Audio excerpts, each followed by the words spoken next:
We were the first to really frame it in this way. Here are all these invertebrates, 95 to 99% of all the animals in the world who have been just backdrops in our zoos.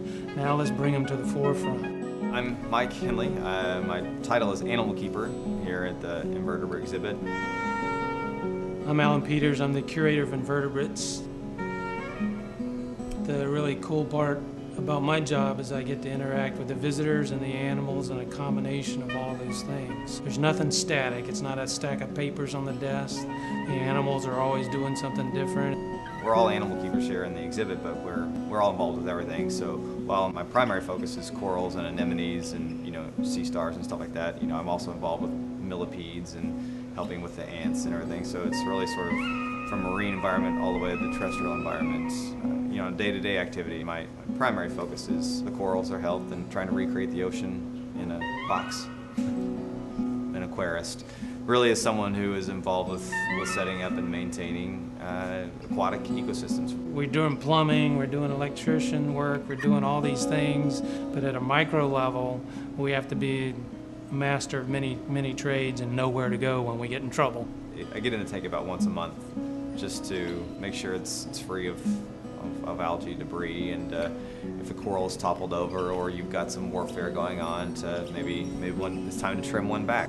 The beauty of it is you're not killing the animal, you're doing this thing that Alan mentioned called fragmenting. You're asexually propagating it. I mean, the discoveries just keep going. I mean, even here, you bring a rock in, put it in the tank, and things show up. It's not part of the collection, but there's a snail, there's a worm, any number of things, and it's great just having an opportunity to see that unfold.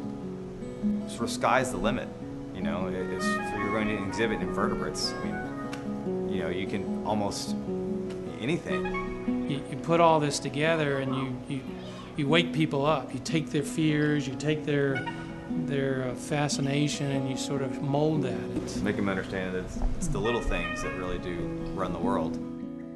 We've been involved with a collaborative group called SECOR, and it stands for Sexual Coral Reproduction. It was the first time that aquarists and scientists had really worked together on a project in the field. So, the scientists are very good about understanding the coral and knowing the biological processes and how to set up these experiments, and the aquarists are good at keeping them alive. So we would go around and collect the gametes, and then you bring them to the scientists. They do their fertilizations right there on the beach, and then give them to the aquarists, where we grow them up and rear them in these just specially designed little tubs. The goal of the project really is to establish several goals. One, for us, at least on the aquarium side, is to establish a captive population of these animals, because again, elkhorn and staghorn of the Caribbean are some of the major reef builders, and they're the ones that really have died off the most over the last 30 years.